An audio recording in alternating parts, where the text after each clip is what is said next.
இங்க ஜெனி இருந்துகிட்டு செழியன் கிட்ட கேக்குறாங்க. என்ன செழியா, இன்னும் எத்தனை நாளைக்கு தான் வீட்லயே இருந்துகிட்டு இருக்க போற? உனக்குன்னு குழந்தை குடும்பம்னு இருக்குல்ல. அங்கிள்க்கும் உடம்பு நல்லாவே சரியாகி நல்லா இருக்காரு. அவரோட குடும்பத்தோட சந்தோஷமாவும் இருக்காரு. அப்படி இருக்கும்போது எதுக்காக நீ மட்டும் இன்னும் ஆஃபீஸ் போகாம வீட்லவே இருக்க? நீ கிளம்புற வேலையை பாரு. அப்படிங்கிற மாதிரி இங்க செழியனை நல்லாவே கேட்டுக்கிட்டு இருக்காங்க ஜெனி. ஜெனி, எதுக்காக டென்ஷன் ஆகுற? நான் தான் 1 மந்த் லீவ் கேட்டிருந்தேன்ல, அந்த லீவ் இன்னும் முடியல. முடிஞ்சதும் நான் கிளம்புறேன் அப்படிங்கிற மாதிரி இங்க செழியன் சொல்ல, இன்னும் எத்தனை நாளைக்கு தான் உங்க அப்பாவுக்கே ஜாலரை அடிச்சுக்கிட்டு உக்காந்துக்கிட்டு இருக்க போற? சீக்கிரம் ஆஃபீஸ்க்கு போற வேலையை பாரு அப்படின்னு இங்க கத்திக்கிட்டு இருக்க அந்த நேரம் அங்க பாக்கியா வராங்க. என்ன ஜெனி, எதுக்காக அவங்கிட்ட சண்டை போட்டுக்கிட்டு இருக்க அப்படிங்கிற மாதிரி கேட்க, உடனே ஜெனி சொல்றாங்க, இங்க பாருங்க ஆண்டி, இவர் வேலைக்கு போய் 1 மந்த் ஆக போகுது. கேட்டால் லீவு முடியல அப்படி இப்படின்னு ஏதாவது ஒரு சாக்கு சொல்லிக்கிட்டு இருக்காரு. இவர் இங்க இருக்கிறது எனக்கு என்னமோ சரிப்பட்டு வரல. நான் ஒரு முடிவு எடுத்துட்டேன் ஆண்டி. நான் கொஞ்ச நாளைக்கு போய் எங்கள் வீட்டில் இருந்துட்டு வரலான்னு பார்க்குறேன் அப்படிங்கிற மாதிரி இங்கே ஜெனி சொல்ல, உடனே இங்கே பாக்கியா இருந்துக்கிட்டு, என்ன ஜெனி, எதுக்காக? உனக்கு உடம்பு எதனா சரியில்லையா? இல்லை வேலைக்கு நீ கரெக்டாக தானே சாப்பிட்டுட்டு இருக்க, ஹெல்த்தியான ஃபுட் எடுத்துக்கிட்டு தானே இருக்க, அப்புறம் எதுக்கு அம்மா வீட்டுக்கு போகிற? ஓ, அம்மாவை பார்க்கணுன்னு ஆசையாக இருக்கா? சரி, போய் கொஞ்ச நாளைக்கு மட்டும் இருந்துட்டு வந்துடு.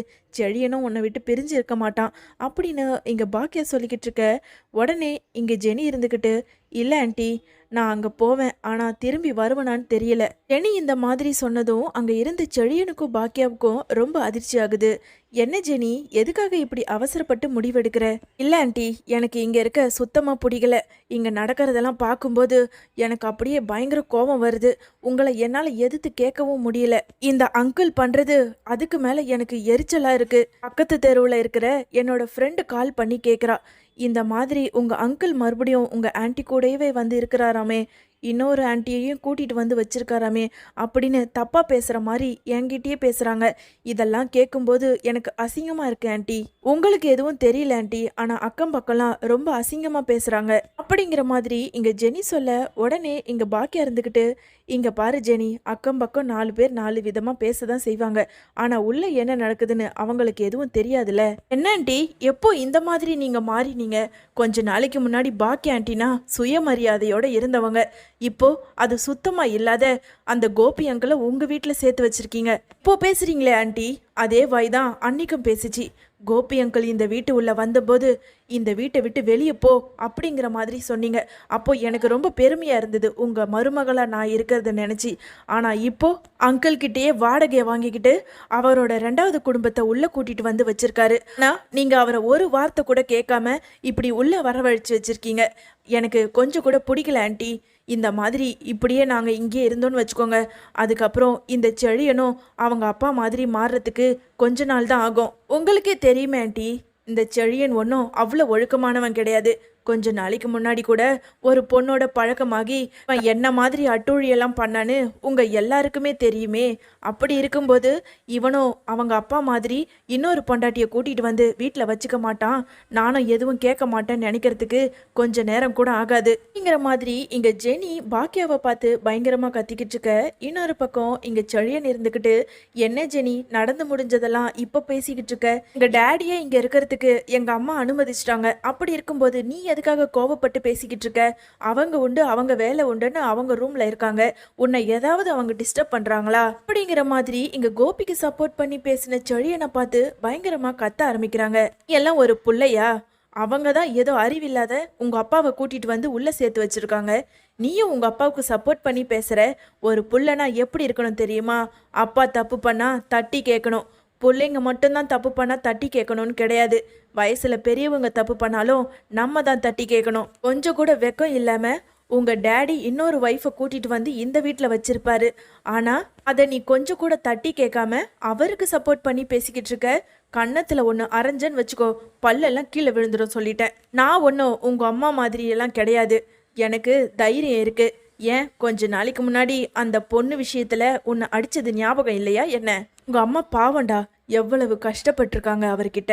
அவரு இவங்களுக்கே தெரியாம டிவோர்ஸ் கொடுத்துருக்காரு. படிக்காத ஒரு பொண்ணுனா எதுவுமே தெரியாதுன்ற மாதிரி உங்க அப்பா நினைச்சுக்கிட்டு இருக்காரு. ஒரு உயிரை காப்பாத்தினதும் அப்படியே இவங்க தான் கடவுளுங்கிற ரேஞ்சுக்கு யோசிச்சுட்டு பேசிக்கிட்டு இருக்காரு. நீ இவங்களுக்கு ஒரு உண்மையான பிள்ளையா இருந்திருந்தன்னு வச்சுக்கோ, இன்னொரு உங்க டேடி பண்ண காரியத்துக்கு அவரோட கன்னத்திலே பலாருன்னு அற விட்டு கழுத்தை பிடிச்சி வெளியே தள்ளியிருக்கணும். எதுக்குடா எங்க அம்மாவுக்கு இப்படி ஒரு துரோகத்தை பண்ணியிருக்க? துரோகம் பண்ணது மட்டும் இல்லாம இப்படி உங்களோட 2வது ஒய்ஃபை கூட்டிட்டு வந்து வீட்டில் வச்சிருக்கன்னு கேள்வி கேட்டிருக்கணும். அதை விட்டுட்டு கொஞ்சம் கூட வெக்கமே இல்லாம அவருக்கு போய் நீ சப்போர்ட் பண்ணி பேசிக்கிட்டு இருக்க. இதுல உங்க பாட்டி வேற, அவங்களும் ஒரு பொம்பளை தானே. ஒரு பொம்பளை எவ்வளோ கஷ்டப்படுறாங்கன்னு அவங்களுக்கு தெரியாதா என்ன? கொஞ்ச நாளைக்கு முன்னாடி என் புள்ளையே வேண்டாம், என் புள்ளைய தலை முழுகிறேன்னு சொல்லிட்டு ட்ராமா பண்ணிட்டு இப்போ என்னமோ என் புள்ள தான் எனக்கு உயிர், என் புள்ள இல்லாம என் உயிர் அவன் மடியில தான் போகணும், அப்படி இப்படின்னு ட்ராமா பண்ணிக்கிட்டு இருக்காங்க. உங்க டேடியும் அப்பப்போ நெஞ்சு வலி வர மாதிரி ஒரு ஆக்ஷன் வேற பண்ணிக்கிட்டு இருக்காரு. இதையெல்லாம் நம்பிக்கிட்டு இருக்கிறதுக்கு நான் ஒன்றும் முட்டாள் கிடையாது அப்படின்னு இங்க ஜெனி சொல்லிக்கிட்டு இருக்க. உடனே பாக்கியா இருந்துக்கிட்டு, ஜெனி நீ அவசரப்பட்டு முடிவு பண்ணாதம்மா. நான் ராதிகாவோட வாழ்க்கைக்காக தான் இந்த மாதிரி ஒரு முடிவு எடுத்திருக்கேன். இந்த கோபி அவங்க அம்மா எப்படியும் வீட்டை விட்டு அனுப்ப போறதில்ல. இந்த கோபி இங்க இருந்தா அதுக்கப்புறம் என்ன சேர்த்து வைக்கணும்னு சொல்லிட்டு ஏதாவது ஒரு ட்ராமா பண்ணிக்கிட்டு இருப்பாங்க. அதனால தான் அந்த ராதிகா கூடவே கொஞ்ச நாள் இருந்துட்டு போட்டோம். கோபி உங்க பாட்டியோட பேச்சு கேட்டுக்கிட்டு அவர் இங்கே இருந்தாருன்னு வச்சுக்கோ, அதுக்கப்புறம் ராதிகாவோட வாழ்க்கை வீணா போயிடும் அப்படின்னு இங்க பாக்கியா ராதிகா பக்கம் பேச, உடனே இங்க ஜெனி இருந்துக்கிட்டு, போத ஆண்டி, ராதிகா ராதிகா ராதிகா, அந்த ராதிகாவால தான் உங்களோட லைஃப் வீணா போச்சு. ஃப்ரெண்டுன்னு சொல்லிட்டு உங்களோட வாழ்க்கையவே தட்டி பறிச்சுக்கிட்டவங்க அவங்க. உங்களுக்கு துரோகம் பண்ணிட்டு உங்களோட வாழ்க்கையை கெடுத்தவங்க அவங்க. அப்படி இருக்கும்போது அவங்களுக்கு போய் நீங்க சப்போர்ட் பண்ணி பேசிக்கிட்டு இருக்கீங்க. வேண்டாம் ஆண்டி, நான் இனிமே இங்க இருக்க போறதில்ல. நான் மட்டும் இல்லை, என்னோட குழந்தையையும் செழியனும் அழைச்சிக்கிட்டு நான் இப்போவே எங்கள் அம்மா வீட்டுக்கு போக போகிறேன் அப்படின்னு இங்கே பேக் எடுத்துக்கிட்டு ஜெனி கிளம்புறத பார்த்ததுமே அங்கே இருந்த ஈஸ்வரி பக்கத்தில் வராங்க. என்ன ஜெனி, என்ன ஏதோ சாத்தம் போட்டுக்கிட்டு இருக்க? கையில் வேற பேக் இருக்கு, என்ன விஷயம் அப்படிங்கிற மாதிரி இங்கே ஈஸ்வரி கேட்டுக்கிட்டே வராங்க. அந்த நேரம் செழியன் இருந்துக்கிட்டு, பாட்டி இந்த ஜெனி இந்த வீட்டை விட்டு வெளியே போக போகிறாளாம், என்னையும் கூடவே அழைச்சிக்கிட்டு போக போகிறாளாம், அவளுக்கு இங்கே இருக்கவே பிடிக்கலையாம் பாட்டி அப்படின்னு இங்கே செழியனும் சொல்லிட்டு இருக்க. உடனே ஈஸ்வரி இருந்துக்கிட்டு, என்ன ஜெனி, என்ன இதெல்லாம், என்ன பேச்சு? ஆமாம் பாட்டி, எனக்கு இங்கே இருக்க பிடிக்கல. இங்கே நடக்கிறதெல்லாம் பார்த்தா எனக்கு பயங்கர கோபம் வருது. அப்புறம் யாரையாவது திட்டி விட்டுருவணும்னு எனக்கு பயமாக இருக்குது. அதனால தான் நான் கிளம்புறேன் அப்படின்னு இங்கே ஜெனி சொல்ல, உடனே ஈஸ்வரி இருந்துக்கிட்டு, நான் என்ன பண்ணுறது ஜெனி, இங்கே பாரு, நான் என் பிள்ளைய மட்டும்தான் இங்கே இருக்க சொன்னேன். இவ தான் அந்த ராதிகாவையும் உள்ள அழைச்சிக்கிட்டு வந்துட்டா. ராதிகா பிசாசை எத்தனை தடவை தான் நான் துரத்தி விட்டாலும் இவ போய் என்னமோ ஃப்ரெண்டுக்கு வாழ்க்கை கொடுக்குறேன்னு சொல்லிட்டு அவள்கிட்ட ஆதரவு சொல்லி அவளையும் இங்கே கூட்டிகிட்டு வந்து உட்கார வச்சிட்டா. நானும் கோபியை எப்படியாவது பாக்கியா கூட சேர்த்து வைக்கணும்னு எவ்வளவோ முயற்சி பண்ணேன். கடைசியில் எல்லாத்தையும் வீணாக்கிட்டா இந்த பாக்கியா அப்படின்னு இங்கே ஈஸ்வரி சொல்லிக்கிட்டு இருக்க. உடனே ஜெனி இருந்துக்கிட்டு, போதும் பாட்டி, வாயை மூடுங்க. உங்களுக்கு இந்த மாதிரி பேசுறதுக்கு உங்களுக்கு வாய் கூசலியா? படிப்பறிவு இல்லைன்னா இந்த உலகத்துல வாழ்ந்து காட்ட முடியாதா? உங்க புள்ள இந்த ஆன்ட்டிய ரொம்ப மட்டமா நடத்தியிருக்காரு, கொடுத்துட்டு போயிருக்காரு. இப்படி கொஞ்சம் கூட வெக்கமே இல்லாம அவர் கூட இவங்களை சேர்த்து வச்சு பேசிக்கிட்டு இருக்கீங்க. எனக்கு கோவம் எல்லாமே பாக்கி ஆண்டி மேல மட்டும்தான். அந்த கோபி அங்கிளையும் அந்த ராதிகாவையும் சேர்த்து உள்ள விட்டதும் இல்லாம வாடகை வேற வாங்கிட்டு இருக்காங்க. வீட்டு உள்ள வரும்போதே கழுத்தை பிடிச்சி வெளியே தள்ளியிருந்தா இன்னொரு நான் பாக்கி ஆண்டிய எங்கேயோ மேலே வச்சு பேசியிருப்பேன். ஆனால் இவங்க பண்ணது எனக்கு கொஞ்சம் கூட பிடிக்கல அப்படிங்கிற மாதிரி இங்கே ஜெனி மறுபடியும் இங்கே கோபி இருக்கிறது பிடிக்கவே இல்லைன்னு தான் மறுபடியும் பேசிக்கிட்டு இருக்காங்க. உடனே இங்கே பாக்கியா சொல்கிறாங்க, இங்கே பார் ஜெனி, நீ அவசரப்பட்டு முடிவெடுக்காத. இல்லை ஆண்டி, நான் அவசரப்பட்டுலாம் முடிவெடுக்கல. நான் நல்லாவே யோசிச்சு தான் முடிவு எடுத்திருக்கேன். இந்த செழியனும் இங்கே உக்காந்துக்கிட்டு என்னமோ அவங்க அப்பா உத்தம மாதிரி அவங்க அப்பாவுக்கு சப்போர்ட் பண்ணி பேசிக்கிட்டு வேலை வெட்டிக்கு கூட போகாமல் இங்கவே இருந்துக்கிட்டு இருக்காரு அப்படின்னு ஜெனி சொன்னதும் உடனே செழியன் இருந்துக்கிட்டு, என்ன ஜெனி, நான் என்ன அப்படியா? நான் 1 மாதம் வீட்டில் இருக்கலான்னு லீவ் கேட்டு தானே இருந்துக்கிட்டு இருக்கேன். டேடிக்கும் உடம்பு க்யூர் ஆகிடுச்சு. இன்னும் கொஞ்ச நாள் அந்த லீவ் எக்ஸ்டெண்ட் ஆகிருக்கு. அதுக்கப்புறம் நான் வேலைக்கு போயிடுவேன். நான் ஒன்றும் அப்பா மாதிரியெல்லாம் இல்லை.